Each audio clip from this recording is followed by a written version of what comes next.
But here's the trade-off and the part that often gets left out. Countries like Denmark that don't routinely vaccinate against rotavirus have much higher hospitalization rates for diarrhea for kids under 5 compared to countries that do vaccinate.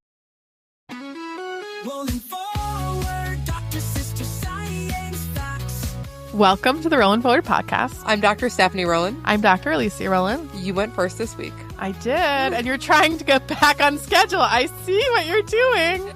I'm a psychiatrist. And I'm a pediatrician. We both do research, we see patients, we care for a toddler that is running around, and we podcast as a way of trying to demystify some of the health news and noise that's going on.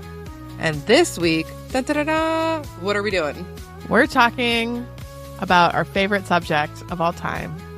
Probably our most talked about subject, vaccines. I was going to say Denmark. I'm like, have we talked about Denmark that much?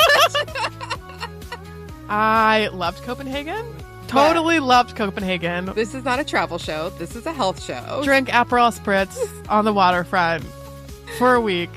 But again, not a travel show, a health show. And if you've been following the health news at all this week, you've probably seen this headline that the United States childhood vaccine schedule might be heading for some major changes inspired by Denmark.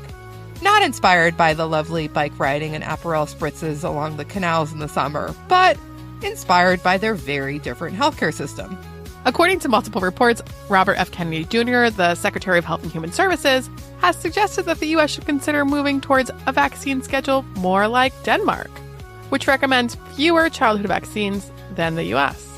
And this has generated a lot of reactions from a lot of different people. So today in this episode, we're going to slow way down and focus on the science of, first, what's actually being discussed, second, what Denmark really does, and third, why vaccine schedules look different in different countries. So let's get this started and then get back to our holiday jams. So let's start with what's being discussed. That's right. Right now, there are no finalized new U.S. vaccine schedules, and there are no official list of vaccines being dropped. Like with other changes from the HHS administration, there are rumors and noise about changes that come first. There's a rumor that a memo is coming. There's suggestion that something's going to happen. There's a pause, and then a change may or may not come. Right now, there have been no official policy changes to adopt a new vaccine schedule like the Denmark vaccine schedule. But what is being discussed, according to reporting, is moving away from broad universal recommendations for some vaccines, like what we have in the United States, where we say, hey, everyone should get a flu shot, towards a vaccine schedule that has fewer routine vaccinations and more individualized decision-making, like what's done in Denmark. Denmark just keeps coming up as an example. So let's talk carefully about what this comparison actually means. Denmark. So what does individualized decision-making actually mean? So in Denmark, individualized decision-making, it doesn't mean parents are left to figure things out on their own. That's not what it is. What it means is that for vaccines that aren't universally recommended, pediatricians assess a child's risk based on their health conditions, their exposure, any travel that they have planned, and they recommend vaccination when the benefit is higher. And this approach works because Denmark has universal access to healthcare, centralized records, and very high follow-up, so fewer kids fall through the cracks. So it is true. Denmark does recommend fewer routine childhood vaccines than the United States. Their national schedule focuses on protection of about 10 different diseases, compared with roughly 16 to 18 in the current U.S. schedule. And for example, Denmark does not routinely vaccinate all children against chickenpox, the flu, or rotavirus. And that last one, the rotavirus vaccine, is routinely recommended in the United States. So let's really zoom in on that as a case study to understand how decisions are made in Denmark and how that differs from the United States. Rotavirus is a virus that causes severe vomiting and diarrhea in young children. In many parts of the world, it can be deadly because of dehydration. And Danish health authorities decided not to include the rotavirus vaccine in their routine schedule largely because, in Denmark, rotavirus rarely causes death. Children in Denmark are getting sick from rotavirus, but they generally have rapid access to medical care, including IV fluids, so severe cases are treated quickly and are rarely fatal. The decision wasn't rotavirus isn't serious. It was a system-level judgment that mortality risk was low, given Denmark's healthcare infrastructure. But here's the trade-off, and the part that often gets left out. Countries like Denmark that don't routinely vaccinate against rotavirus have much higher hospitalization rates for diarrhea for kids under 5 compared to countries that do vaccinate. And those hospitalizations mean there are much higher emergency department visits for diarrhea, higher rates of inpatient admissions, more IV fluids being given, and parents missing work to care for sick kids, plus the overall trauma of having your kid be hospitalized. What if an outbreak happens? What if whooping cough or measles creeps in?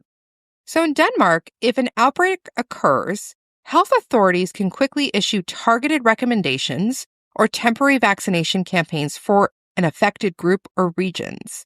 Because vaccination records are centralized and access to care is universal, it's really easy for Denmark to identify who's at risk and respond rapidly. That outbreak response capacity is a key reason Denmark can rely on more individualized or targeted vaccinations outside of the routine schedule. In the United States, we just don't have centralized vaccination records or the ability to respond in that way nationally.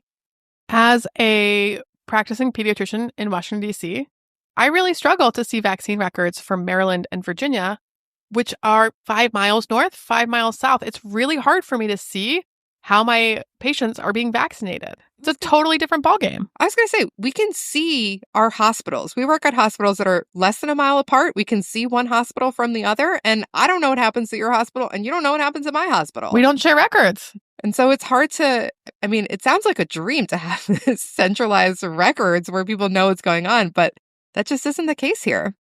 And that's combined with a country that has a very high vaccination rate with over 90% coverage for all vaccines that are recommended there. It just feels like a really different landscape where it is not unusual for people to travel large distances in the United States, where one person has measles, has whooping cough in Tennessee, they fly to Seattle, they fly to LA, they Christmas in Florida. And all of a sudden, you're mobilizing public health resources in a really different way than in a much smaller country like Denmark. We don't have the opportunity to do the same coordinated response in America because it's so big and people travel so far, and our healthcare system is divided among so many payers and players. We also have more than twice the amount of international travelers, international visitors than Denmark. And our travelers and visitors come from other countries where other diseases are. And so that's really why it's hard to replicate the individualized decision-making that Denmark does when there are cases compared to the routine vaccines that are recommended here in America. And that's really the key takeaway. Denmark's approach isn't, hey, fewer vaccines because vaccines aren't needed. They are offering fewer routine vaccinations paired with the willingness to absorb more illness and more hospitalizations because their healthcare system can manage them. And that's why you see different countries have really different vaccine schedules. Vaccine schedules are built around epidemiology and systems, not ideology. They consider how common a disease is in their country, how severe it is in children, when children are the most vulnerable, how effective a vaccine is, and what level of coverage is needed to prevent outbreaks. And some countries, including Denmark, account for cost. In Denmark, health authorities formally consider the cost of the vaccine program, such as the cost of purchasing the vaccine, delivering the vaccine everywhere it's needed, administration of the vaccine to everyone who needs it, as well as the healthcare costs that are avoided by lower hospitalization rates, doctor visits, and complications, as well as the broader societal costs like parents missing work, although those are weighted differently than direct healthcare costs. If a vaccine is considered effective, but not considered cost-effective in Denmark's context, it might be excluded, even if other countries are recommending it. Like in the case of rotavirus. More recent economic analyses suggest that when you factor in hospitalizations, along with parental work absenteeism and health system strains, routine rotavirus vaccinations may actually be cost effective, even in countries with really strong universal healthcare systems. And that's why this decision continues to be revisited in Denmark and similar countries. It's not settled forever. So it is an ongoing debate about whether that trade-off still makes sense. So this is really not a one-size-fits-all solution because healthcare costs in Denmark are really different than healthcare costs in the United States. So you can't just transfer their recommendations over here. The U.S. recommends more vaccines, in part because we have a larger, more mobile population, we have more uneven access to care, and we have larger pockets of under-immunized children. Compared to Denmark, where everyone has health insurance from the government and costs are covered for everyone. They don't have uninsurance in Denmark. So you really can't copy Denmark's schedule without also copying Denmark's health system. And that's the point that experts are making right now. And so what people are concerned about is when vaccines are moved from universally recommended to optional, uptake usually drops, even for all of our safe and effective vaccines. And that matters because we're already seeing outbreaks of preventable diseases in the United States, including measles, anytime coverage falls below protective thresholds. So what this means for parents, here are some science-based principles that you can hold on to.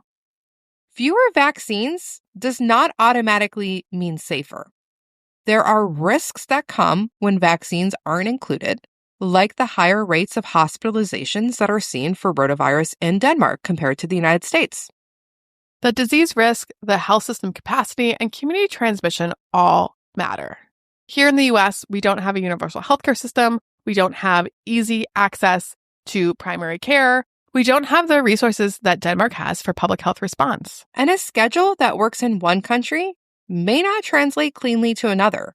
We don't have Denmark's healthcare system, and so we cannot expect the same outcomes if we implement a program that they have.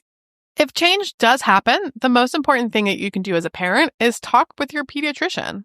Talk about the disease risk where you live, your child's health needs, and the evidence behind each vaccine. Spoiler, the evidence is strong behind every single vaccine. So there are no official changes yet as of recording this podcast.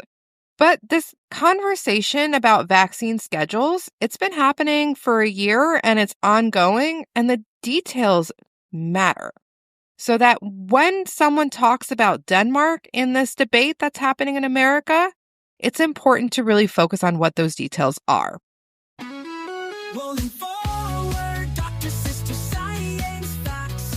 So we will keep following this as it develops. Please send us your questions, your concerns to ROLIN_show@gmail.com. That's ROLIN_show@gmail.com. If you enjoyed this podcast, please give us a 5-star review on Spotify, Apple Podcasts. Share it with a friend, share it with a family member, share it with a doctor you know. We're on all the socials. Send us a tweet. Send us a blue sky. Like what is a blue sky tweet? Send a blue sky. I don't know. Send an airplane? Send the airplane. And that's our show for today. Thanks for tuning in and happy holidays. Forward, Dr. Sister Science Facts. I had to stop the holiday music for us to record this. I don't even like holiday music, and yet somehow I'm still disappointed. I was jamming. We grew up in the same household where it was in the background for all of December. So I've officially become my mom because I'm the one who puts it on now. And you complained when I put it on. And now you're complaining that I turned it off. I just want to point that out.